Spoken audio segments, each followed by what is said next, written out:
Hello everyone, hi and welcome or welcome back to the Innovation and Engagement Conference 2021. Welcome to our panel Architectures of Change, and this event will run until approximately 3:30. My name's Caris Fieldson, my pronouns are she, her. I am a white woman with short mousy coloured hair, and today I'm wearing a blue denim dress. A little bit of housekeeping to get everyone set up and settled into the space before I pass you over to our host and speakers today. Just to let you know that Fergus is our tech support behind the scenes and will be monitoring the chat room throughout the discussions. Please do drop him a message in the chat if you need any technical help or assistance at any point. Throughout this event, we are being joined by two BSL interpreters, Jenny and Claire, who are muted, but you should be able to see. They are managing the interpretation between themselves and will swap every 20 minutes or so. So if you're deaf, hard of hearing, or using this interpretation, we encourage you to follow the 3 dots in the corner of their video and pin them to your screen. We are also joined by visual scribe Becky from More Than Minutes. Would you like to give us, you can probably see Becky and give us a bit of a wave. Thank you. We'll drop a link in the chat. Becky is capturing the conversations and creating beautiful illustrations, which we'll upload as a resource on our website after the events, and we'll share with each of you here today. If you'd like to watch her drawings taking form throughout the session, you're invited to pin her video to your screen at any point. If you are new to Zoom, there are different viewing modes to watch this event today, gallery or speaker. You may just want to explore both and see which works best for you. Please note today's event is being recorded and will be available at a later date with captioning on our website too. Throughout the conversation, please do feel free to chat amongst yourselves or share comments and thoughts in the chat function and pop questions if you have any questions you have for the speakers in the Q&A. We really welcome and encourage your thoughts, responses and comments throughout. So it's genuinely a very real pleasure to introduce you to Amahra Spence, who is hosting today's panel. Before I hand you over, I'll just give you a brief introduction. Amahra is the founder and director of MAIA, an arts and social justice organisation based in the West Midlands that attempts to redefine what it means to be an artist, challenge who gets to make their dreams real, and invest in the transformative possibilities of systems change. In 2020, Amahra started the Black Lives and Spatial Justice Project to amplify and invest in the creations and possibilities of Black communities through racialised oppression in the context of built, virtual and natural environments.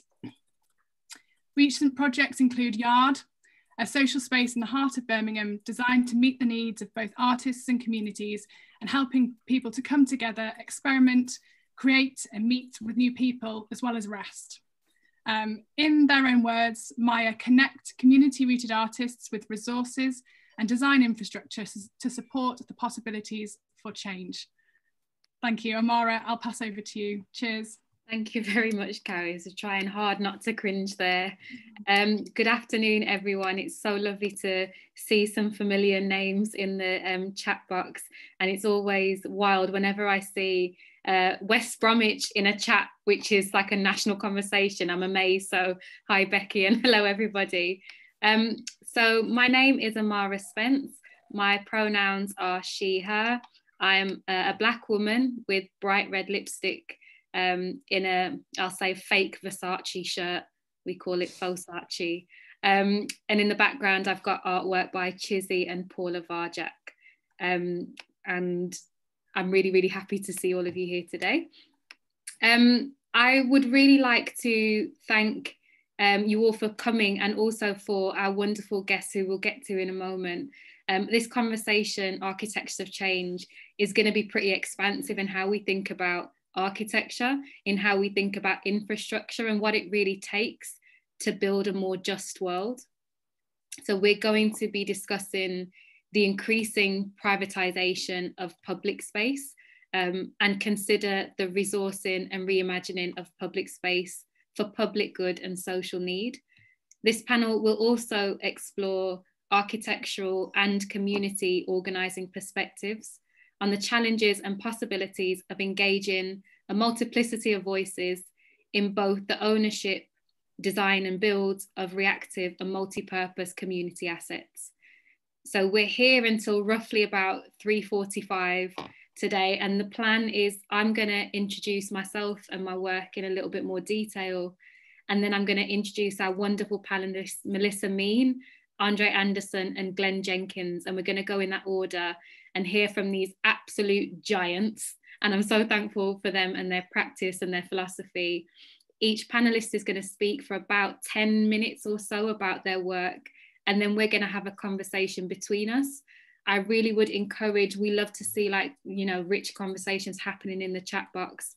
Please keep your questions, comments, thoughts flowing throughout. And I'll try and bring these in as we enter the Q&A a little later.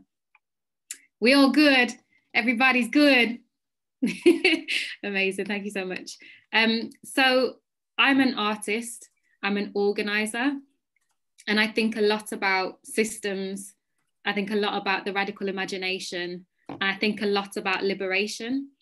I'm particularly taken by this idea that the people who usually have the most passion, the most ideas, the most love and care for place are usually the ones that are most disconnected from resources needed to make change happen. And I think about this in the context of disparity by design. In 2013, I set up MAIA with my co-founder Amber, and we were trying to interrogate what are the challenges to living a creative and purposeful life when access to infrastructure is marginal? How do we observe the systemic challenges that are actually affecting people's abilities to live and work creatively? And how interconnected are those challenges? We always knew how much physical space mattered, but also we knew that reliance on state support or subsidy was not an option for us, because we know that there are whole histories of people who lose their spaces, who lose access, because those spaces are the first to go in times of hardship or in times of austerity, and how much that is accelerated when spaces are racialized. So we've always been thinking critically about space.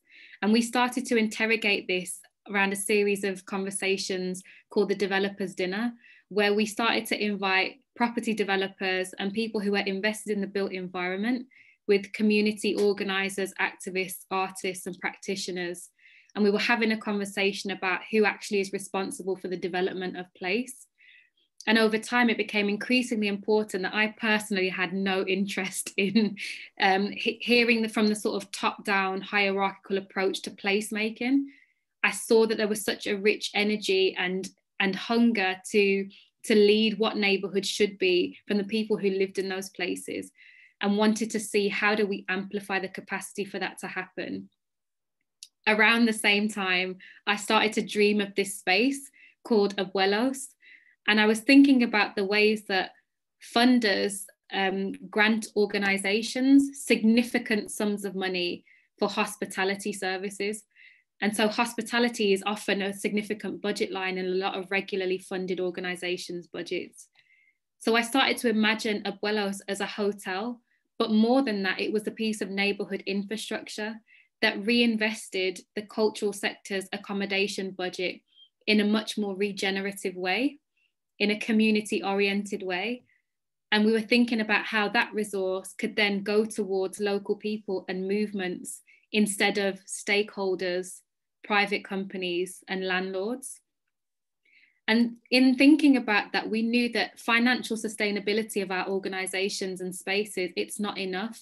Where do our communities go to feel safe? How are they held? How are they valued? How is the space also spiritually sustainable? And we knew from that dynamic alone that we weren't going to be creating from the precedents that exist within the cultural and creative industry. We didn't want to replicate patterns of harm. We didn't want to be complicit in systemic failure or gentrification that leads to the continued disinvestment of working class people, of racialized people, of disabled people. We needed to create from places that bring us joy. And in my case, I couldn't think of a better example than my granddad's home, which is this rich, I call it the community centre in the hood. It's this rich space where people of all different ages go together, gather, eat. You can't go to my granddad's house and not be fed. It's a disrespect. You eat, you're fed, you're nourished, you get critical conversations, TikTok dances on the staircase. It's just this rich space where anything is possible, but also space to just be yourself is crucial. So how could we start to imagine a hotel in the spirit of my granddad's home? And for some people, there's a spirit that they found in their local community centres, in their libraries, in their youth centres, in all the spaces that we've lost through austerity. And something became really crucial, that while we were competing at the pace of the private sector, we needed to move quickly. And the challenge became, how can we seed the idea for a hotel when we haven't got resources behind us, but we need to get proximate really quickly? So we established Yards in the middle of a pandemic, which is bananas. We converted a 4-bedroom townhouse into a community resource. And we were invested in practices of mutual aid, of supporting each other, of taking care of each other. And we said, as different iterations of lockdown started to shift and move, what can this space allow? What can it make possible? There are people who wanted to create podcasts. So we said, let's get a little system up. And we started to create a library of things, so neighbours and local people could just access stuff, and maybe stuff that they didn't have resources for, stuff that they didn't have storage for, or whatever else. We also started thinking about Yard as a space to incubate ideas, as a space to incubate businesses. And how does that require us to reimagine what supply chains look like? So how can we invest in the young person down the road who wanted to set up a cleaning company? Let's become your first client and let's work with you to establish your own business. Or there were people who were selling seafood boil bags on Snapchat. How do we support you to get your health and safety certificates in place? How do we support you to get the licenses and all the things that you need to run that business legitimately? How can we then use Yard as a resource to connect you to customers, audiences, and what have you? But crucially, we were thinking about Yards as a piece of imagination infrastructure. So how can we also allow artist residencies and artists to shape, evolve, and affect the space? How do we invest in artists, partner with them, support them to bring what it is that they desire? Because we really believe in artists as enablers of the radical imagination, having the capacity to imagine beyond the paradigm that we currently live in. How do we invest in artists to do what they do well? And then we were also thinking about, we don't want artists in a vacuum. What is that relationship between artists and neighborhoods and communities? And how do we support that connection? And how do we grow the capacity for that to really launch? So we opened up Yard officially in February after holding on to the keys and waiting for the constant announcements. And it's generated so many ideas, so many new connections. I think that people are really missing the haptics of being in proximity to each other. And we're starting to see a lot of magic being created. And I'm gonna hold that, because I feel like there's so much that I really want us to come into conversation with each other about. So thank you for listening to that. And next, I'm gonna invite Melissa Mean to share about the work that they've been doing in Bristol. But Melissa, before that, I'm going to make you cringe by reading your bio. So for over 15 years, Melissa has worked across the urbanism, the arts, and public participation. Projects have ranged from creating the UK's largest urban beach on a disused car park in Bristol, to setting up a pop-up furniture factory for community manufacturing. She is the director of We Can Make at Knowle West Media Centre in Bristol. We Can Make designs and delivers innovative approaches to citizen-led housing, including unlocking microsites for affordable housing and using digital design and fabrication technologies to empower communities. In her spare time, which is hilarious because I don't know when you get spare time, Melissa, she is the co-convener of the Redcliffe Forum, a neighbourhood group working to reclaim a dual carriageway in central Bristol for housing, nature and community space.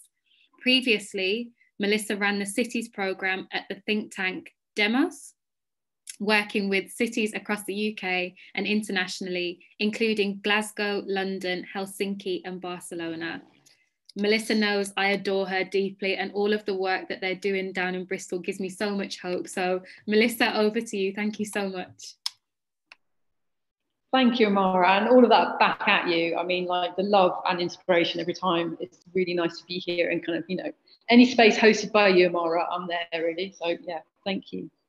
Yes, I'm a white woman. I've got a high-vis jacket on it because I've just come fresh off the building site, and I've got very messy hair, which I can see on the Zoom call. But there we go. That's the way that things are. I'm going to attempt to share my screen, because I've got some images, because I just always think a bit better in images. There we go, let's get it on the right one. Yeah, so does that work for everyone? All good, great. Okay, yeah, so yeah, from Knowle West Media Centre in Bristol. Basically, we mix art, tech and community to kind of try out new ideas. And so this is very much our community. We're a council-built estate in South Bristol, 5,000 homes built on a hill just on the south side of Bristol.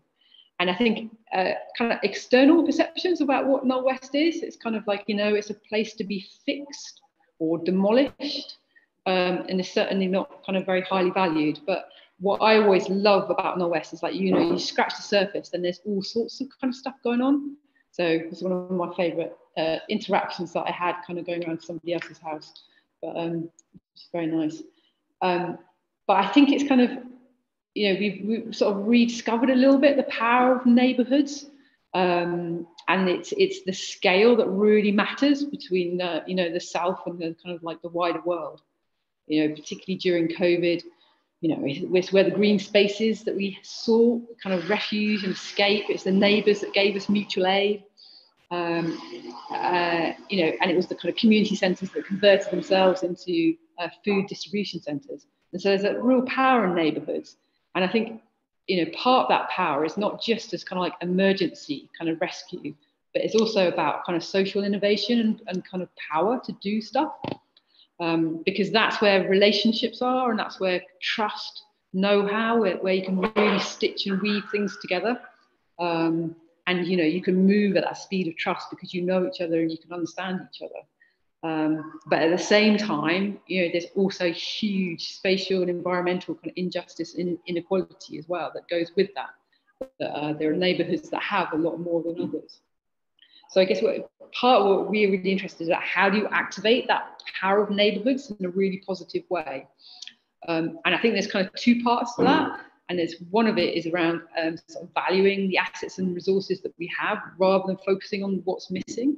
And then the second part is about actually having the tools and infrastructure to do something with those resources.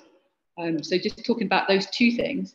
So yeah, valuing the assets and know-how that we have. We try to start with a bit of an 80-20 rule. So rather than you've got to start with complete demolition and sort of transformation, you've got to start again. But rather assume you've already got 80% of what you need, and maybe it's like the missing 20% that you're trying to find. Okay, how do you surface what's missing, and how do you then kind of manifest it? How do you kind of do that? And just talking some kind of practical ways about how we've helped to kind of do that. So as Amahra mentioned, we're working a lot on housing. There's a very high level of housing need in Knowle West and Bristol and beyond. But rather than just kind of importing solutions from elsewhere, we kind of really worked with local people to identify what local people ideas that they had. We kind of ran a chat show and invited guests on, local people and others, to kind of explore different ideas. And then we use a method of snog, marry or avoid, like looking at ideas from across the world about how to do housing differently, and then see what Knowle West would like to snog, marry or avoid in terms of what it'd like to adopt for its own local area. And then looking at the kind of assets that we had, you know, we're a council built estate, very low density. And what we have got is lots of large gardens and gaps between spaces. So we're really interested in kind of how you can do development as kind of opt-in densification, where people are really choosing kind of housing at the point of need. So this is the work we're doing through We Can Make, which is really unlocking gap and small sites to be able to deliver community-led housing, which are then put into the community land trust. So this is one of the sites which is due to go on site and start building in the next couple of weeks, which is really exciting. And I think one of the things we're really excited about this is kind of like, it's almost urban development or architecture as urban acupuncture, that if you get the kind of little pinprick right at the right level, then you can begin to kind of start affecting kind of change on the next level up as well. So you begin to get a pattern of development, which is really, really focused at the leverage points that you need it, but you begin to do a kind of transition of the wider neighbourhood as well, which is, we think is quite exciting. And then the kind of like the second part is like, it's great if you've got some assets, but it's like, how do you actually have the tools and means to do something with them? So we talk a lot about how do you democratise the means of production. So Knowle Media Centre started about 20 years ago in a cupboard. This is actually the very cupboard that we started in, which is just in a community centre down the road. And back then, the kind of means of production were getting cameras in people's hands, so people could tell their own story on their own terms. And then if you go kind of 20 years on, we've just kind of expanded those means of production. So we've got a little factory space, and it's about CNC machines and laser cutters and 3D printers, trying to get those. Usually that kind of tech is only in the hands of like university R&D or big companies. But how do you get these tools actually into community hands so you can do what you want with them yourselves?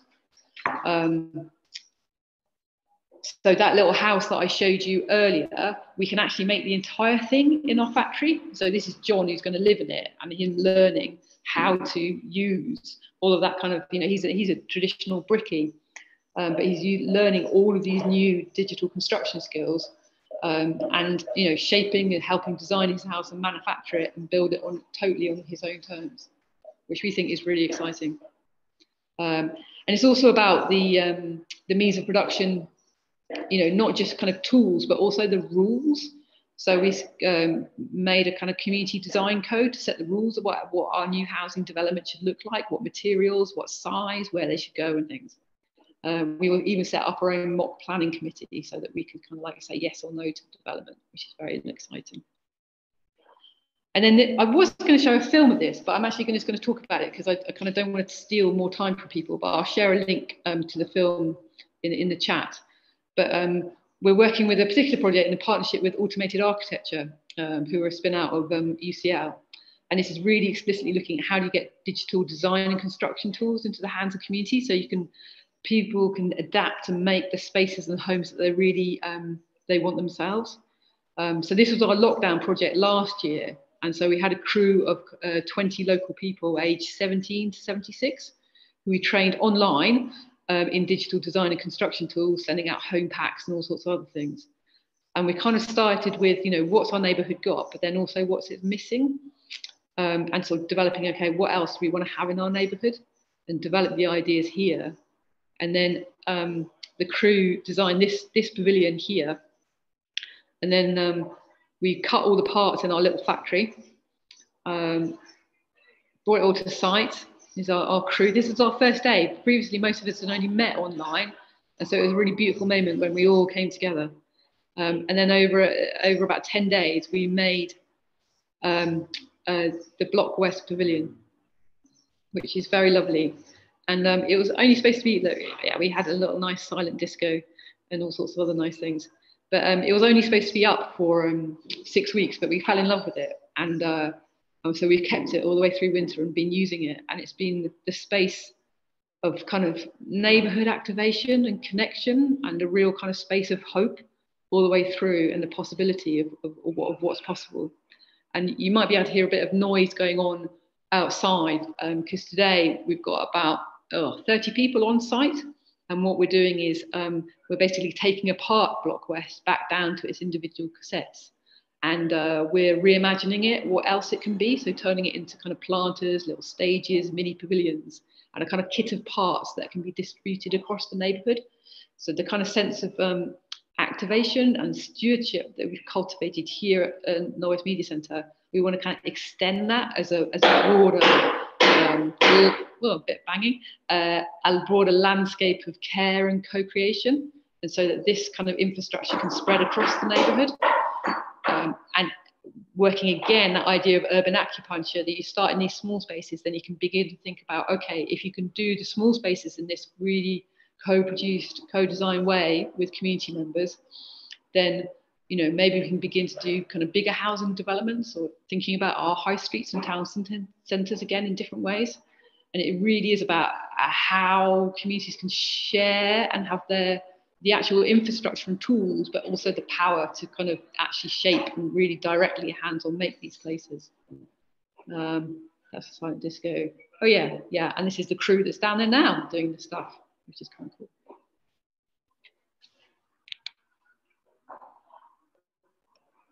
I should start sharing. My mind is blown. I feel like I'm so excited by all the stuff that you're doing with We Can Make and in Bristol. And for me, there's something that feels so incredible about not just the capacity to imagine that folks in this area that have been written off in many ways, that they can dream and imagine what they want their own neighbourhoods to be. There's something that's also super tangible and practicable about what it is that you're doing. So thank you so much. And I just want to encourage as well, if anyone has any questions, or I can see all the love that's coming in the chat. If you have any thoughts or questions, please keep it coming and we'll try and feed it in as we go. But thank you so much, Melissa. Next, I would love to introduce Andre Anderson, who is the founder and headmaster of Freedom and Balance, which is an art college based within a London estate. Andre Anderson is also one of my favourite people that I've met in real life once. Freedom and Balance design curriculums to help people exercise their creative identity and believe an art college is for everyone. And done well, it can help people to ask the right questions in new ways in a world that is ever changing and in need of solutions. Authors of the Estate is a programme and curriculum designed and delivered by Freedom and Balance that aims to turn council houses into publishing houses. The programme engages with young people living on estates to write and publish their own books and tell their own stories, helping to reimagine how we think about architecture, community, archive, and the power of place. How are you doing, Andre? I'm doing wonderful, thank you, thank you. My name is Andre Anderson. My pronouns are he, him. I am a black man with short black hair, and I have a luxuriously full black beard with a black t-shirt. So I'm a headmaster of an art college called Freedom and Balance. And it kind of came from my natural desire of wanting to create things beyond an educational period of time. So I've always been a creative: photography, graphic design, illustration, writing, self-publishing, all that kind of stuff. And these were things that would give me life throughout my life. And then I would find that where I was in the educational world didn't really facilitate that type of creativity. And oftentimes that is that gateway for you to kind of experiment and learn and do your own thing normally finishes at the age of 21 when university is done. And that was the idea of it just always seems wild to me when someone says that they've finished education or they've finished learning. I see learning as a lifelong endeavor. So what I wanted to do is that I wanted to create an environment for myself where I'm always learning, always creating, always being an artist, and not just by myself, but with my community, with people around me. So I'm not just growing in a silo, but I'm growing with my community.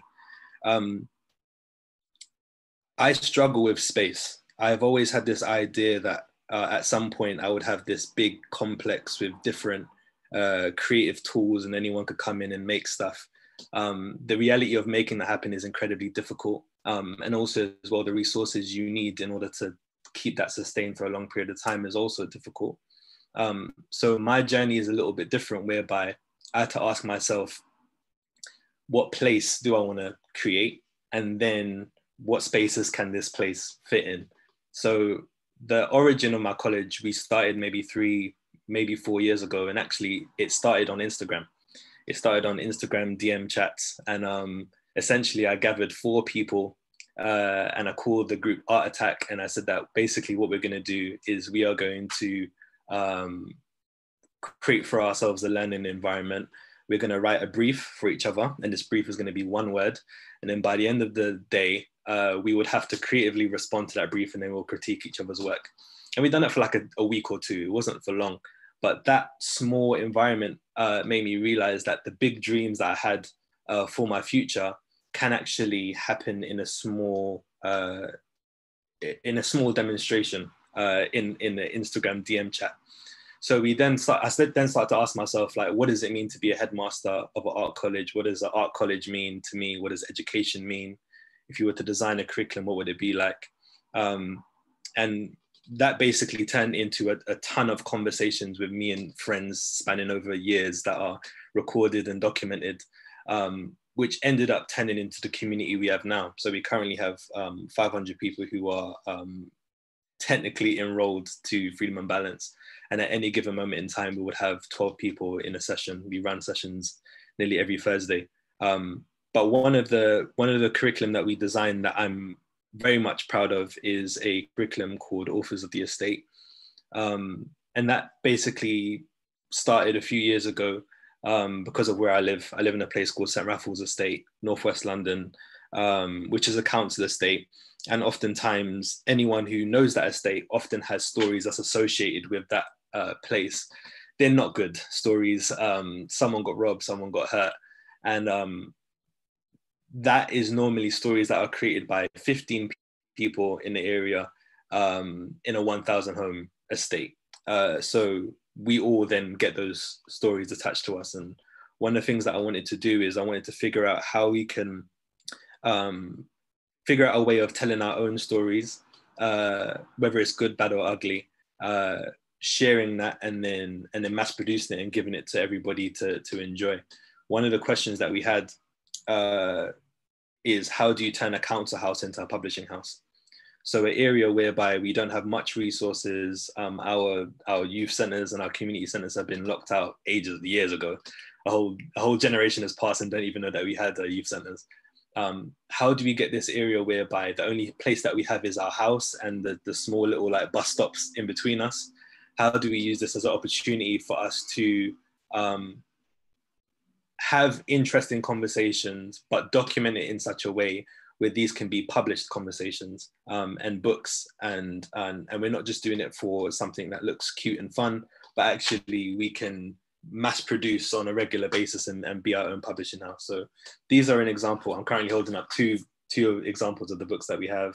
This one was done in St. Raffles Estate, which is where I live, and the other one is done in Chalk Hill, which is a council estate that's literally just up the road. And the process of actually doing it was very much, it was a difficult one, because in my head, the question of how do you turn a council house into a publishing house sounds really like cool if you're into publishing, if you're into art, if you're into all that kind of stuff. But my neighbors don't care. My neighbors don't care about like anything to do with arts or creativity, or if they did, they dropped that a long time ago. So we have to figure out how we can achieve those things, move like a publishing house, but in such a way where it feels like everyday life. It doesn't feel like you're going outside of your comfort zone in order to do it. So we took away all that language and we just reduced it down to, we're basically going to share our stories with each other. And that would then be recorded on our phone and through WhatsApp conversations. And then those transcribed conversations ended up being part of a book. So the thing that I'm very much interested in is, yes, how do you occupy space, but also as well, how do you create a strong sense of place? Whereby even if you occupy a space for a period of time, how can you do it in such a strong way where it begins to form a cultural memory? And it begins to form a memory that even if you're no longer in that space, it's now in someone's head for them to recreate. I had to think like that because finding space and having space for a long period of time is quite difficult. But one of the things that we're currently doing is that our college is broken down into seasons, and we're currently in season 2, where we basically run creative sessions every Thursday for the period of 8 weeks. And the premise that is in that is the same premise that was in Authors of the Estate. How do we, within this space of time, create for ourselves a culture, a way of working, a way of being?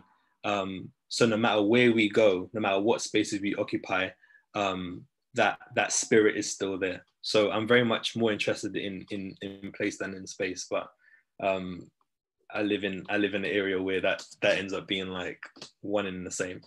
But in a nutshell, that is what we do. Thank you so much. And you know already, I want to come in and speak about 1,001 things. I could talk to you for days, and I do sometimes, but we're going to come back to so much of what you said. I feel like even this, like being able to break things down, because there's this feeling of like, my neighbours, my community don't care about this language. They might already be engaged in these practices. You know, they're already having conversations with their people on WhatsApp, but it's also the richness of that. Those conversations are so precious. They deserve saving. They deserve being preserved. They deserve being amplified and shared, you know, much wider than, I think there's something about value for me that keeps coming up in your work that I'm sure we're going to get into shortly. But thank you so much, Andre, for all that you're doing. And then last but certainly not least, so I've very recently been introduced to Glenn Jenkins, and my mind is like, this person is an absolute don. Glenn Jenkins is one of the founding members of Exodus Collective and Marsh Farm Outreach. And I must say, Glenn, I had the world of a time watching that documentary and reading up on some of the things that you've been doing and engaged in. So thank you for the gift. Glenn has 30 years experience of grassroots activism as part of a movement to build an alternative local economy and democracy by the people, for the people. Marsh Farm Outreach is a grassroots cooperative of community organisation facilitators. They reclaim and restore wasted land and buildings, making space for social businesses and meaningful work to be created by and for long-term unemployed and or socially excluded people. They create better ways for communities to participate in the making of decisions which affect our lives. And I'm going to let you speak on this in more detail, Glenn, but just to mention, you also run a social action club, Fidel Gastros. I'm just going to drop it there. How are you, Glenn? I'm all right, thank you. Amahra, thank you very much. I don't know how to follow that, really. Fidel Gastros. Yeah, I've really enjoyed all of them today. I was in the earlier workshop as well, and Andre's and Melissa's. You know, it's great to be on the same page because we're all on the same page here. It's like we're all kindred spirits, you know. And, you know, let me just say, I mean, from my point of view, it's true to say that I come at this from a slightly different angle in terms of my attitudes to land, public land, use of it, you know, good use of it, and need to meet needs, was shaped by coming from a background of social exclusion, long-term unemployment myself. And as hence forming the Exodus Collective was all about self-help, because the top-down planners, the top-down space designers, the top-down economists, the top-down job creators, we'd been failed in every single department. And whenever we went out into our own space, you know, go to a rave in the woods or something, next thing there's police, helicopters, and you know, and everything's getting shut down. So because we live in Luton, which is a beautiful multicultural hub where there was and is many unemployed people, because unemployed's a lot more than the job centre figures, as we all know. You know, the people who don't go to work, should we say, is much more than that. And I come from that, and we began to self-organise. And all I'm going to do is take you through just a few images. I'll rush through them because we're short on time, but I'll take you through some images of land. Our motto is organise, occupy, produce. That's our motto. And when we started in June 92, 30 years ago nearly now. We put 3 boxes in the forest and thought we'd have our own parties because it's social, cultural, spiritual, economic exclusion that we were suffering. And within 6 months, it grew to 10,000 people. And that was a demonstration of the pure need for stuff, non-commercial use in spaces which are otherwise beautiful, but left derelict and wasted. So if I can just share screen now. And let's get this in there. So there's our, as you can see, I'm a founder member, as Amahra said, of Exodus, which is a movement, the overarching movement. You've probably heard of that from Bob Marley. We think that's a global movement, which we're all good arts are members of, even if you don't call yourself it. It's an overall movement. And Marsh Farm Outreach is a group that we formed on duration for CY. So here's Exodus in action in a piece of land which is otherwise a disused quarry. Soft sand, beautiful. See the speakers over there, you know, we call that the wall. And to the right, you'll see a military vehicle, because all of our vehicles had to be military, because when we're occupying in number, non-violent always as a matter of principle, because right on our side, we're making a point here that the socially excluded ain't having it no more. We're going to do our own thing. And it got so big and so beautiful. We did this for 8 years and finally won the right to access land through the local duke who saw better of it. And there's a long story in that I ain't got time to go into. But as you can see, you know, beautiful sites, otherwise abandoned, you know, soft sand, so don't worry about falling off. And look how far away it is from houses, you know. It's not like we're noising anybody up. So out of this big, beautiful, regular happening, thousands, you know, 5,000, sometimes 10,000 people gathering, all convoying through. It was a civil disobedience mixed with non-violent direct action. And it was all about space, land, our right to use it and our right not to be excluded. Well, that pretty soon moved into housing. And this was our first noisy but short-lived squat. We squatted this because, and we were originally going to paint along the front here. What an insult to Luton's homeless. You know, a 26-bed former hotel sitting there for 5 years. That's what you call an abuse of space, yeah. But when we thought, well, let's not paint across it, let's occupy it. And we occupied it, and it was short-lived because in very high-profile circumstances, Anglia TV, local BBC, we got evicted by about 100 cops out of this place. But because we're all local and the people who were occupying these spaces were homeless, it was a difficult one to argue with, that especially as we took that horrible fence down, improved it, made the garden beautiful, you know, it gave us a hefty public case for a much better use of public space than letting it rot derelict. And before they evicted us, we had our eye on this, because that last one was privately owned. This building has Manor, it became Housing Action Zone Manor, we called it. It was originally a hospice where people went for final life stuff and that. And again, it was shut down for many years, just left to rot.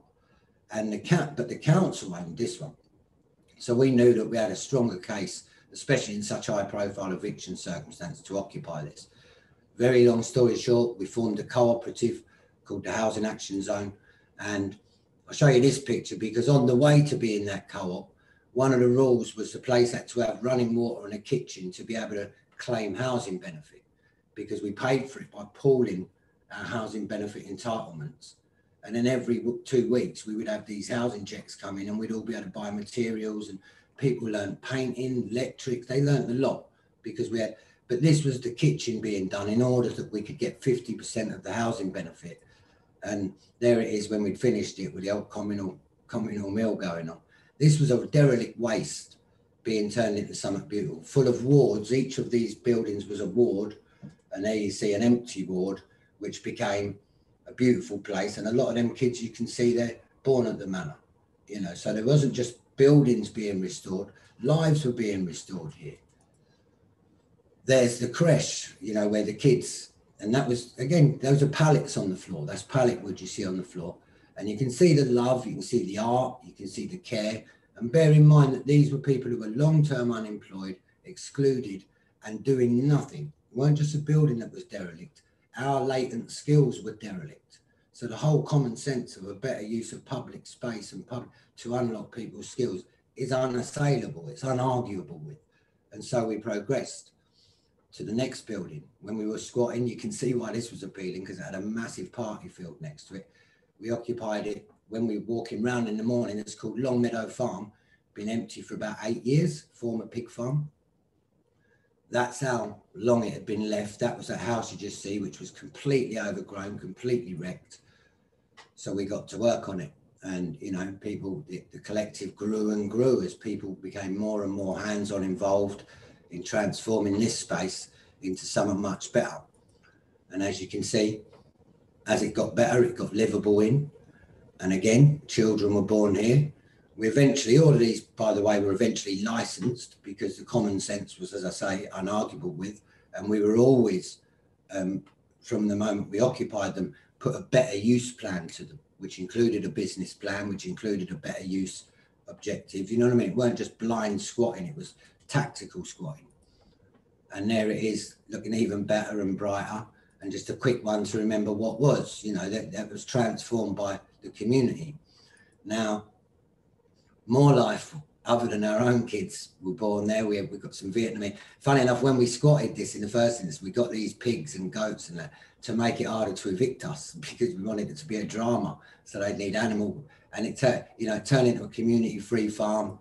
People learned. These goats were all named after Indian tribes, Cree, Apache, all that. Beautiful, beautiful time. And then we moved on to an empty warehouse in the middle of our estate where I now live. I've always lived, Marsh Farm, which, like yours, Melissa, something like the same sort of 4,000, 5,000 households, same size, you know, working class, was a council estate, half sold off. At the middle of our estate was a 90,000 square foot warehouse, which had sat empty and derelict, again, for 4 or 5 years. And we mounted a better use campaign by, we didn't squat this, we threatened to, but we didn't squat this. We built a campaign around it and petitioned the neighbours that it could be used for something better. And after a 3-4 year campaign, it was the community formed a development trust, bid for New Deal for Communities funding, and it became what I think is actually one of the UK's biggest community-owned centres now. And I'll return to that after, but that's called Futures House, which was designed and built very much by local people in the driving seat. And I'm proud to have been part of that. Incidentally, part of that was when we were doing we ended up with a referendum for this, because like I say, there was a campaign and a referendum, and part of our thinking was, what do local people want? And what local people want is this kind of stuff for their kids at cost price access, you know. So this, I think we're one of the only council estates with this social enterprise at the middle of in the heart of our community. It's called Futures Fun Factory. And it was part of winning the argument. It really was, you know, because people thought, what could we do with this big space? Well, here's, amongst many other things, what was done with it. In 2009, this house here, you see, the derelict there, that was, again, this is Marsh Farm where I lived, our original farmhouse. And the council, having not had the funds to keep it open, closed it down. And after 5 years, it became a derelict wreck with dry rot in the walls. And they wanted to demolish it. We didn't want them to demolish it. And again, we raised a community campaign, better use proposal, business plan, a little bit of militancy around, don't make us occupy this, let's have common sense prevail here. And common sense did prevail. And the deal was that the council would pay for dry rot treatment in the walls where it had been affected, where they, to be fair, had let it happen. And we mobilised Labour volunteers to put a whole new first floor in to the building. And you can see the state of it. And here we are 10 years later with Fidel Castro's Amahra is one of the enterprises in there. There's 6 enterprises in there. If you look around those pictures, you can see it's one of Luton's premier hubs now. There's Luton Urban Radio Station, these team here, beautiful team. It's a multicultural, functional, not-for-profit hub. It's got a recording studio, it's got a radio station, it's got a cafe, it's got a social club, it's got an arts, Revolution Arts, a brilliant part of our fabric and our soul at this place are based with us here. And at the moment we're doing a programme about cultural democracy. There's our mural on the side, and at the top it says, United we stand, together we rise. That says on there, and that's a statement of the unification and stuff that, and Bob Marley symbolises that. And I'll tell you, the amount of people now come and make films in front of that, or rap videos, or whatever, you know. Very quickly, before I finish, back to that building, the battle now it's built and doing its economic job. It's created 100 jobs. It's restored some of our local economic health. But control, democratic control, resides with the tiny board function model. And we're just in the process of, using arts and creativity and spirituality and politics mixed. We're forming quarterly people's assemblies, spicing up democracy, where instead of something you wouldn't dream of going to, it's something you wouldn't dream of missing, because it's vibrant, decisions are made there which matter, where the funding goes, holding the police and fire to account and the ambulance and all of that, as well as art, poetry, music, creativity, you know, so vibrant events. And when we do that, we were doing that before pandemic, we've just been stopped. Now we're back to work on that, and God willing, that will be something we're completed in a while. And last but not least, the permanent site for those festivals I showed you right at the start. Because trust me, yeah, regeneration without joy at its heart is going nowhere. Trust me, it's going nowhere. It's too crispy, it's too dry, it's too boring. And this monthly event creates a cultural, spiritual, musical heart to everything we do. It's kept us together as a family-like model for 30 years. And there's nothing other than to say, without this, it's too crispy and dry. And there's organisation, showing them what can be done with that. And we'll be mounting our campaign from Fidel Castro's when we get back to work. There's a little quick headline, Chalk Big Should Be For All Festival Group. And that's me. Blooming heck, Glenn. I feel like there's I'm a little bit stunned, and I want to amplify. Vicky Jones in the chat has put people power at its absolute finest. Truly is inspiring. Thank you so much for sharing. And something that really stood out to me amidst all that you shared was just the intention, the tactical squatting, that this is, you know, that these are strategies that are employed. This is organising so that we can get to this joy space. Absolutely. And it's something that I feel that we... Critical, that is. Critical. I think we really romanticize what utopia looks like. And I think that at the moment, there's a lot of conversations about, you know, imagination and dreaming. And something that feels really crucial to me is that we're also having to reevaluate what work is and what care looks like in that process. And, you know, in this dream work that we're all trying to do now as we're coming out or coming through COVID, maybe, who's taking the bins out? Like, who's sorting out the sanitation? Who's getting the sandwiches for the kids? Who's wiping up bums? Like, you know, what's that dynamic look like? And I think that there's something that's so profound about organising intentionally and saying, right, if we need to get some pigs in, because then that's going to require a whole other set of processes, that's what we need to do, you know. So I want to thank you for that. And I kind of want to pose that back to all of you as a question. In this, like, romanticizing the future, what are the things that we can't afford to neglect when we're thinking about architectures for change? What can we not afford to have as oversights?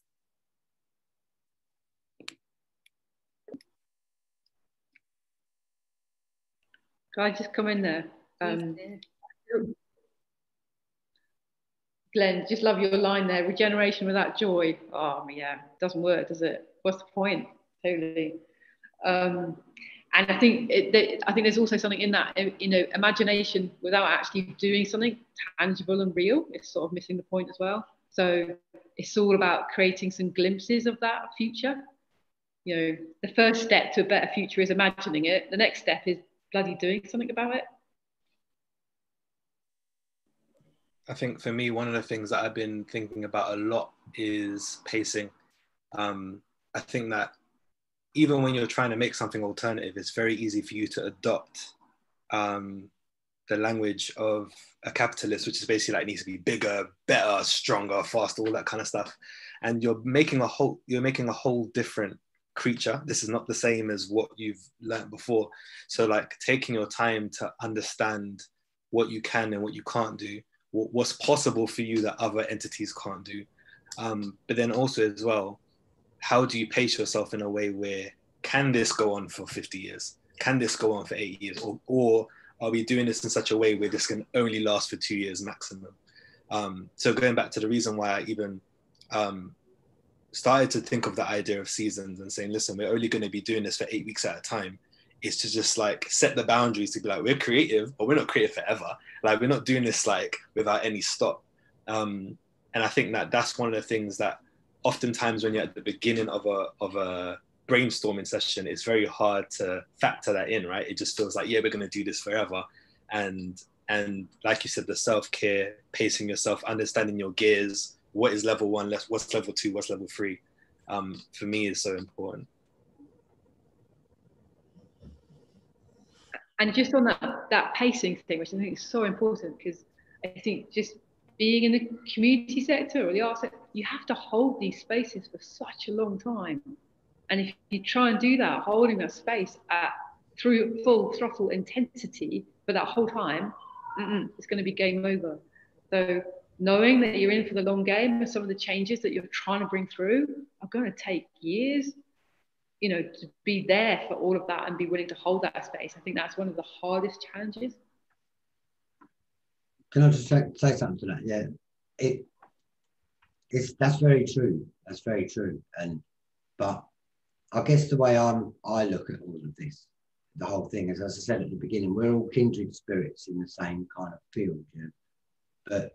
But I think it's like there's I mean, what we do on those pieces of land, whether it's in Marsh Farm, we form alternative economic models, because it's one thing saying capitalism's killing the planet, and then we all go off and do it on a daily, you know, when you can say, no, look, we're going to occupy space in whatever way we do that, and we're going to be the change we want to see in the world.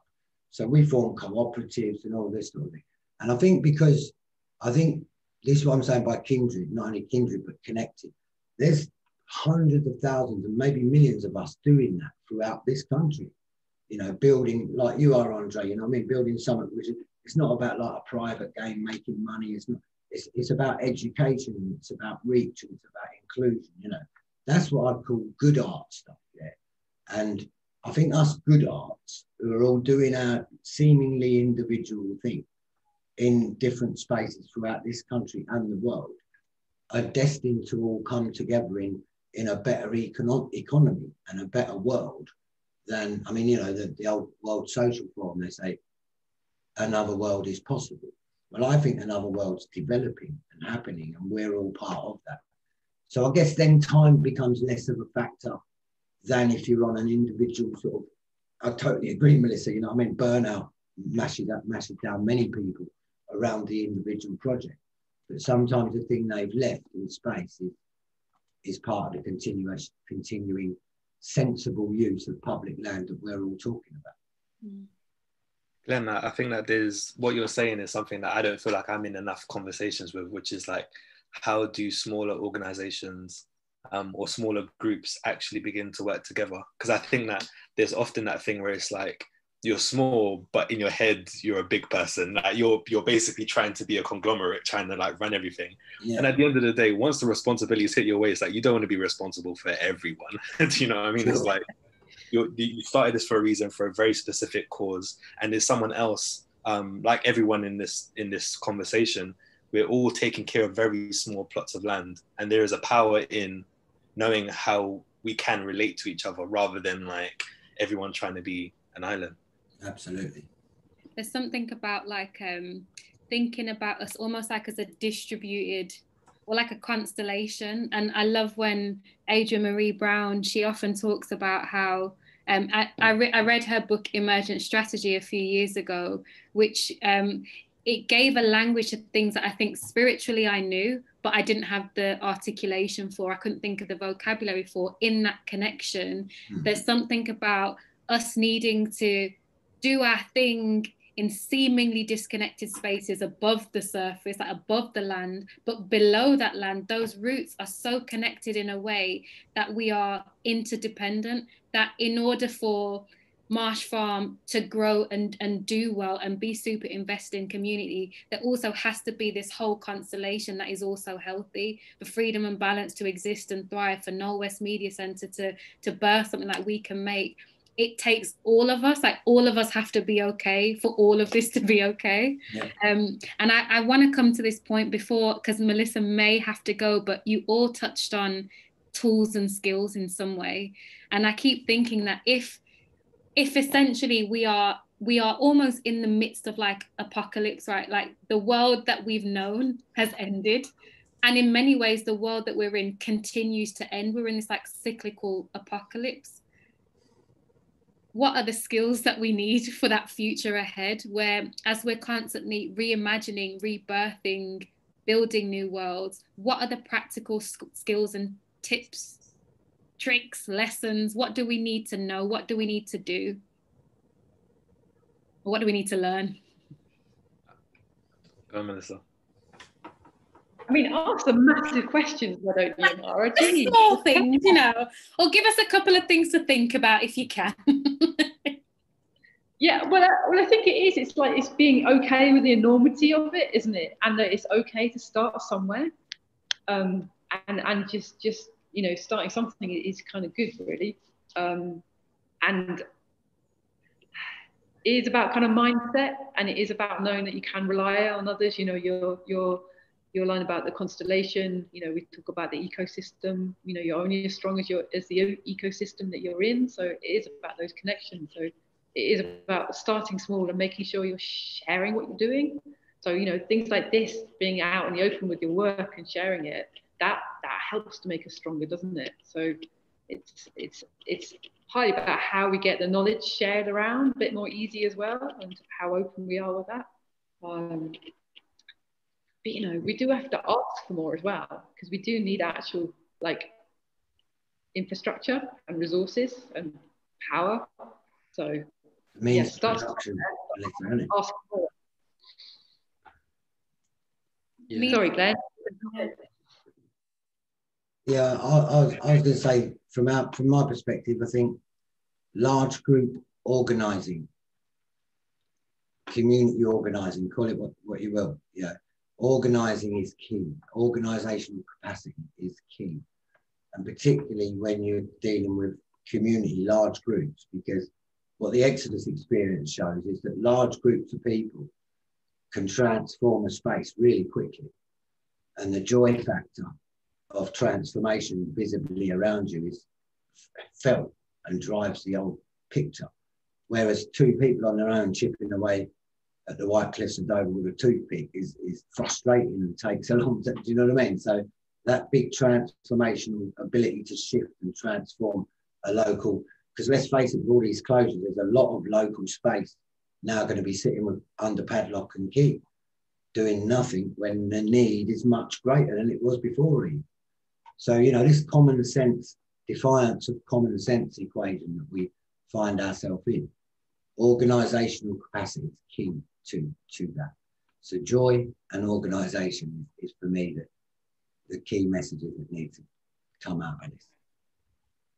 Yeah, I've never gone through Armageddon before. I think that like one of the things that's been very like helpful for me has been thinking about all the different possibilities that's in front of me right now. So because right now everything seems very uncertain, I've tried to take the word future out of my vocabulary. It's hard, but I'm trying to. And I'm thinking a lot about the past, present, and possible. Thinking that like with the resources that's in front of me right now, there are 10, 12, 20, 40 different possibilities that could come from it. And us being more intelligent in all the ways that it can go helps us to be agile, because we have no idea what's going on next week on a national level. This past year has taught us that there's this one diagram that I've been using a lot. I drew it for you all here. So basically it is a circle, and then there's a circle within that, and then there's a smaller circle within that. And oftentimes my imagination is in the outer circle, right? But my resources are right here, right? So I'm thinking about, okay, how do you build a publishing house? In my head, I'm trying to build like Penguin/Random House, but actually all I have is WhatsApp. But with the small resources that I have, I try to give it the same temperament as I would if I was running Penguin Random House. And for me, that's been very helpful because it's allowed me to be agile and not be too wedded towards a fixed future that I was hoping for. It allows me to kind of figure out, like, of all the things that I'm trying to protect, what's the main thing I'm trying to protect? So then you know how to grow and expand than you can at any given point. That's my theory. I've been here for like 2 years. So what do I know? Do you know what I mean? But lately, I think one of the things that I've been really trying to figure out is how do you figure out what you can actually protect? And so then that can grow and contract depending on the environment that you're in. I want to thank you so much. And I just want to thank Melissa, who has to leave us, but we're all going to visit you in Bristol soon, I'm sure. So thank you so much, Melissa, for all that you shared. Thank you very much, my love. Thank you. I'm conscious of time and I'm like, I could speak to y'all for ages, but there are a couple of questions in the chat that I hope we can get to. So one of them is from Beth, who asks, is our community of producers, curators, artistic directors and all the other job titles that go with that, is it strong here in the UK?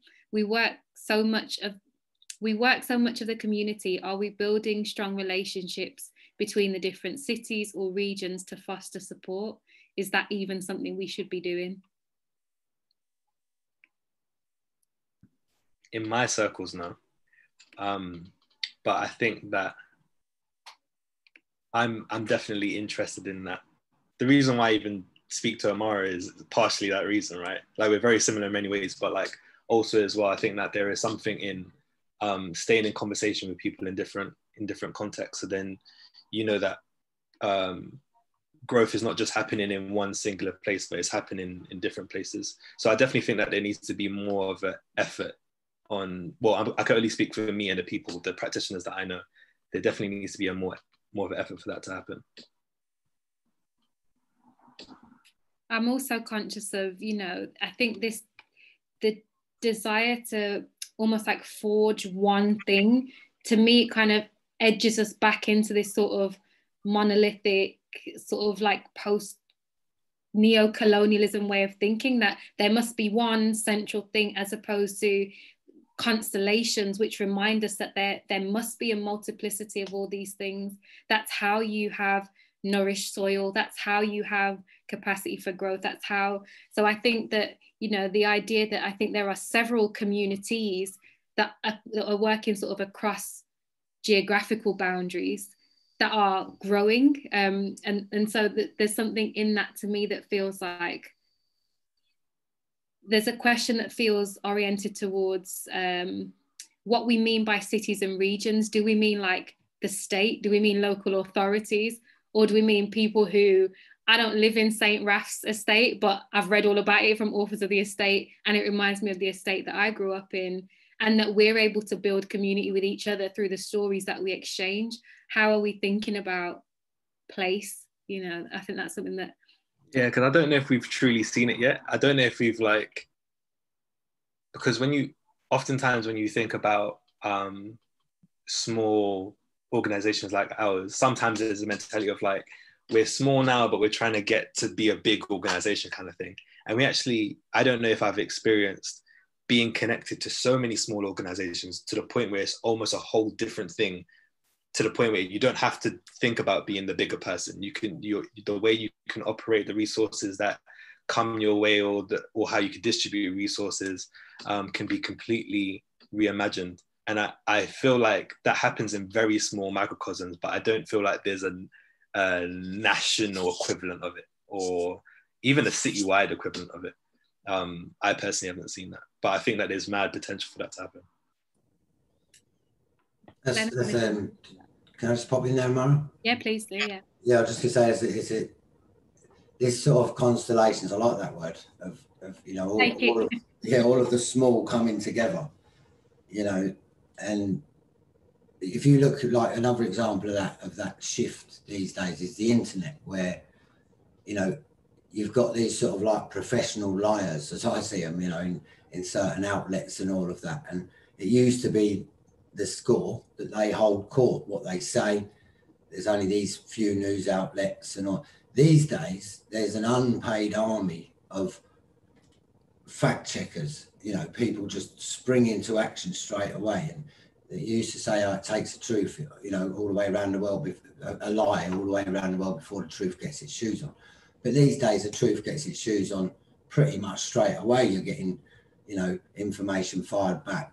And I think it's the same in this constellation thing about all of these, like I say, for the heart organisations, not for the money organisations. Money's part of it, of course, with all of us, you know, we use it, but it's not for it. You know, it's for it's the cause that we do. And I think as they all constellate and come together, those constellations, I think there's something great about the fact that there isn't a leader. Do you know what I mean? Saying let's all meet at the central gate and this is how we've got to do it. It's kind of organic. And I don't know about you, but around us, our associations are organic. You know, we're putting on this event and all of a sudden these kind of people who are of the same heart and interested in the same thing automatically feel it and engage with it. And then you get these alliances built through doing, you know. And, you know, so that's why I always often say to people, you know, there's a think tank and then there's a do tank.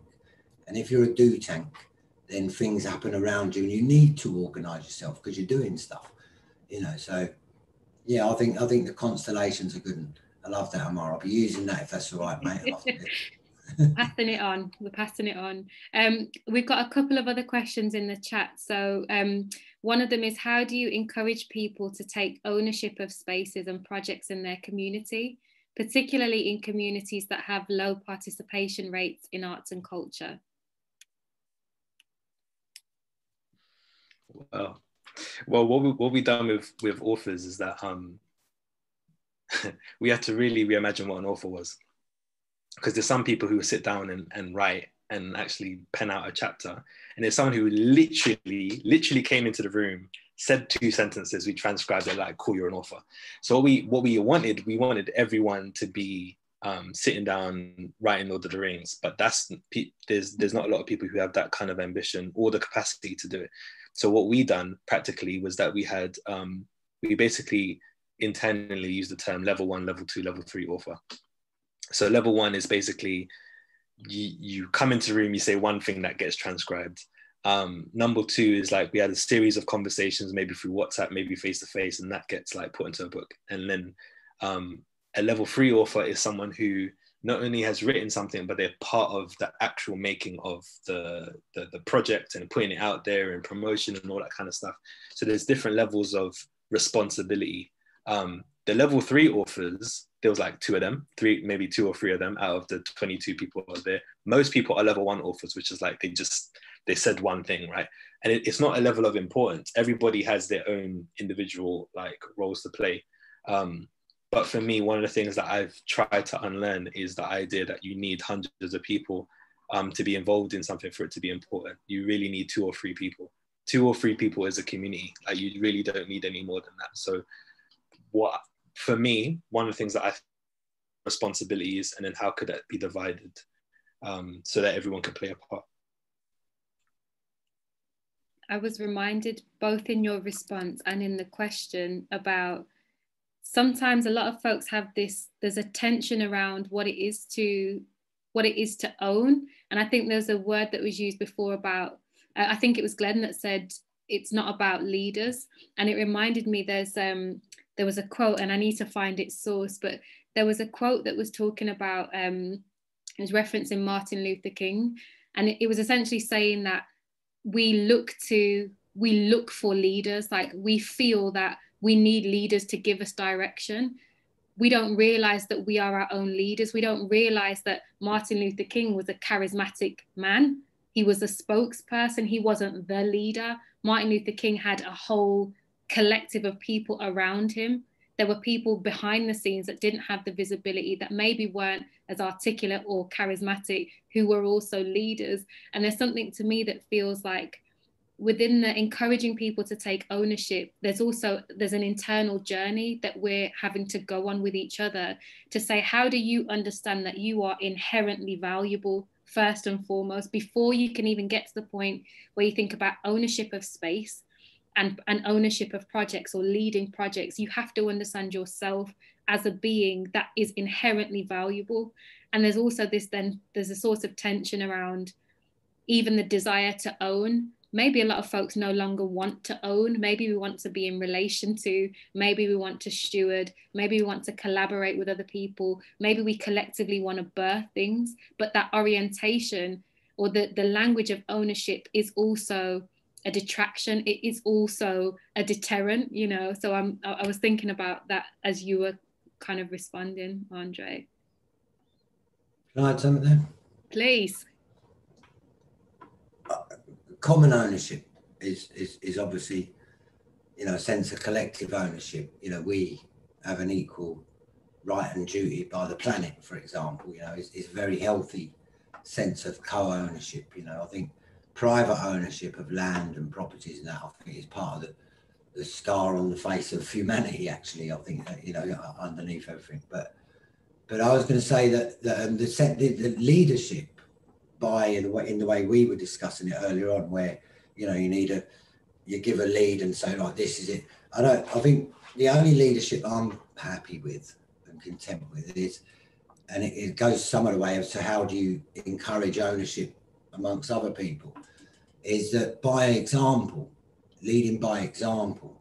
So with Fidel Gastro's and Marsh House and this formerly derelict place, we're very conscious not only of restoring it so it's beautiful no matter who you are, you know, because people have this image of poor communities as being sort of like run down and torn down rather than built up, you know. So I love cracking stereotypes and kicking them in the, you know what I mean? But not only that, it's about unlocking many hundreds of thousands of other derelict buildings and wasted spaces that exist throughout poor communities. Anyone goes out and resource maps, as we call it, just look around yourself. You know, there's waste going on in terms of buildings, land, access, all of that. So what we hope to do is not only restore that to beauty, is also to inspire other people to, in their terms, on their terms, in their local environment, with their local isms and schisms around it, do something similar, you know. And what I think is about class confidence, actually. You know, I think class confidence is a massively important thing here, because we are schooled, poor people are schooled to wait for the captain's whistle. It's simple as that. Whereas if you go to Eton, you're trained to blow the whistle. And that schooling, that's kind of, Paulo Freire wrote a book called Pedagogy of the Oppressed. And in that book, he talks about mimicking the oppressor. Even in our liberation vehicles, we make them all hierarchical and a chief exec on 100 grand, and you know what I mean? And all of a sudden you sound hollow because you look just the same. And this is part of the challenge, man, is the pedagogy of the oppressed. The whole understanding there is that we've been trained to take orders, and we have to understand that and then overcome that. And that's done through collective organising around a task. And if that task's joyous and people want to be involved in it, no problem. Dropping bombs, and also the synergy is loud, the kindred spirit is loud, because Andre's reaction was my internal hello Freire. Sacred text. I just want to say something though, like, I don't know how good we are for time, but like what you said about class confidence is so powerful, because there's so many times when you walk into the room you feel like you have to like hide yourself. Because especially when it comes down to working class environments, you have this thing where it's like you're too loud, right? You're too loud, or you're too all over the place, or whatever. You're messed up. Yeah, you know what I mean? And then so then when you think about power, again, when we're saying that, when we grow our organization, what we're thinking about, sometimes we're talking about growing out of our class, right? We become more and more quiet, we become more and more, it's like, this is why it's so important to see yourself as a completely different animal. Because then when you grow, you're giving yourself opportunity to be something else, rather than saying like, once we have all the resources, then we're going to be exactly like the oppressor, essentially. I'm gonna ask two more questions. So we've got one from Kerry who asks, well, it's around thoughts on creating spaces for community in places where there just aren't existing buildings that can be taken over or repurposed. That's a situation in East Leeds, no pre-1930s buildings, very few available spaces. What alternative approaches have you come across or employed?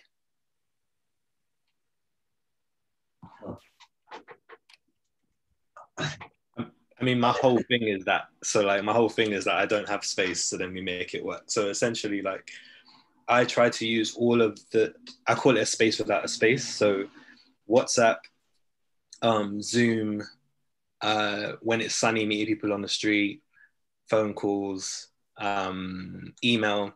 Like, I really use these digital spaces in order to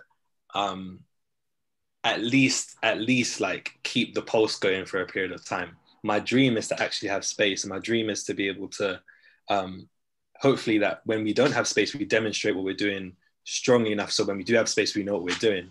But essentially, I work within level 1 space, which is like the minimum thing that could be considered a space. So for me, again, going back to this diagram, I think about like, what's the actual world that I would love to see? But then I only have level 1 resources. How do I demonstrate it in a phone conversation or in a 20-minute walk around the park or something like that? So I don't have like crazy amounts of examples, but that thinking is something that's been very helpful for me. I've never really thought about that, Gary, because I've been so surrounded by empty buildings down where we live in the times I grew up that was never a thought. But I mean, you know, all I can say is that with dual use stuff, I have to admit before, you know, when it may have been being used for other purposes, but still suited ours, so we co-used it without permission. You know, so for example, one time we put on a big dance event in a sand pit, and it was only when we was in there and everything was set up, someone said, "Oh, there's a digger there," and we thought it was a disused space. But the digger just became part of the dancing, and people up on top of it, and great images were made, and art was made of that digger. You know, no harm came to it. You know, but you know, so that's just an instant reaction. Co-use of space. Sometimes if you can, as you say, Andre, you know, I mean, if people pull together and pool our many resources, we're millionaires if we pool all of our resources. You know that, and sometimes sharing space where there's none available is the next best option, I'd say. Another thing I want to say, so I made this last year. I made these deck of cards, and this deck of cards basically is called Build Your Own Creative Industry, and this is essentially what I'm talking about as far as like level 3 thinking, but level 1 resources. So my whole thing is like, how do you build another example of what a creative industry could look like? And what we've done is that we created this card game, and it's divided into 56 different questions you can ask yourself, whereby if you was to explore all of those questions, you'll be on your way to doing it. But I've done this because I don't have any space or resources to build a whole creative industry, but it's in my pocket. And then when I go to, when I just meet up with friends, sometimes we pull out the cards and we have those conversations. So yeah, I definitely think that it's important to, and also as well, you can, I mean, fight for spaces. This is just a way of doing it. But I definitely think about like the minimum that could be done and then scaling upwards. Thank you so much. And I guess my final question really to round up such a rich conversation that we need to link up in real life, basically. But I always ponder on the fact that when it comes to the times that we're living in, it feels like we're in this moment of a lot of communities are losing faith. A lot of communities are losing hope. Like there's a crisis of imagination, and the decision makers of our world either can't see or don't want to. The multiple layers of things that people are navigating. I want to ask you personally, what keeps you mobilizing in continuous oppressive context? Like what keeps you going? Like, what are your, and I don't mean this in like a Californian way, like what keeps you, like seriously, what is it that on days where you can't be asked, you're like, you know, what does that look like for you? I haven't got any other option. Where else am I going to go? Like, what else am I going to do? For me, like, this is something that I have to do.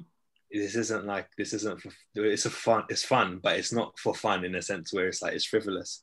It's something that I have to do. So, I don't know. For me, there's a power in knowing that I have agency. And once the world has a lot of requirements from you, but then I know that there's 1 or 2 hours in my day where I can do whatever I want. I can build whatever I want.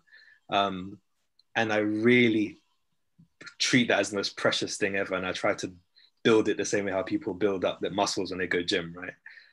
I'm really trying to build my agency. And it's something that I take joy in. So yeah, even though like the world is a bit mad, and like it definitely tries to like do everything it can to take its joy away from you.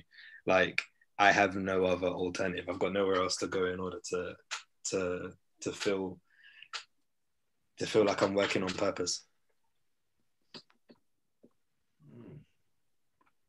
I could what you just said there about agency and the joy it brings you. I think I'd share that.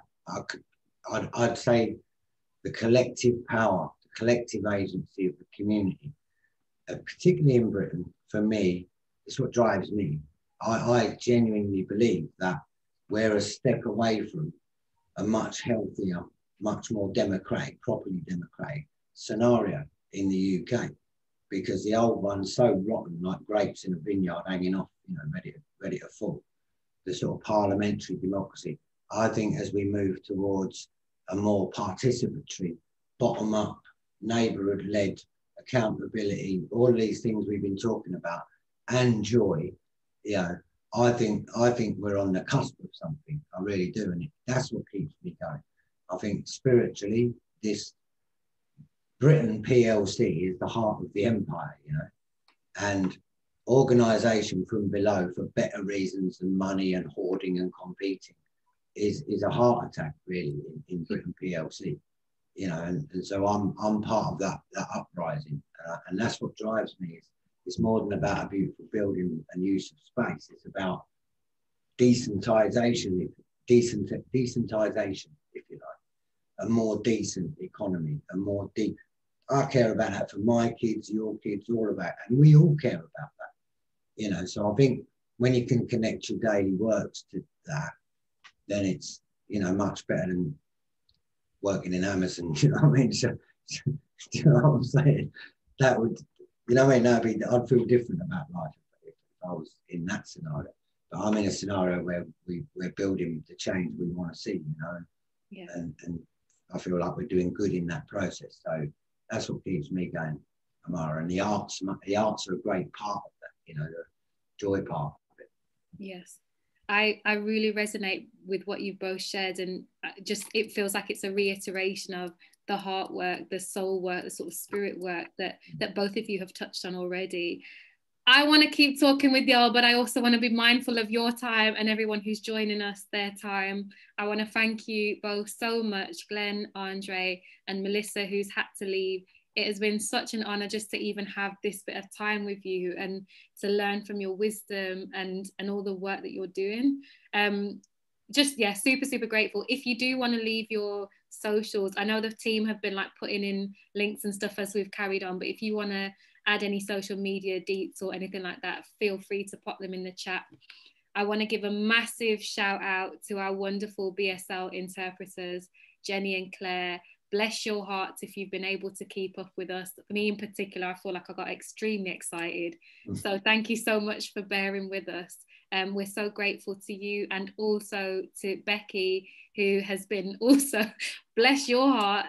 Becky's the visual scribe who's helping us document and capture some of the spirit of today's discussions. So we're going to make sure that these are shared afterwards. Becky, you are wonderful for also keeping up with all the energy. Just a reminder that we have one more event today. So if you are able to join us at 5 o'clock, it's an incredible conversation all about young ones. And also check out tomorrow's programme. We've got another 3 events tomorrow. The links will pop in the chat if we haven't already. Tickets to that are still available. And in the meantime, I just want to thank you all so much for being in this conversation with us. And I hope you have a gorgeous rest of your afternoon and hopefully see you at 5. Thank you so much, all. Take care, everybody. All the best. Take care, everyone. Bye. All right. Bye.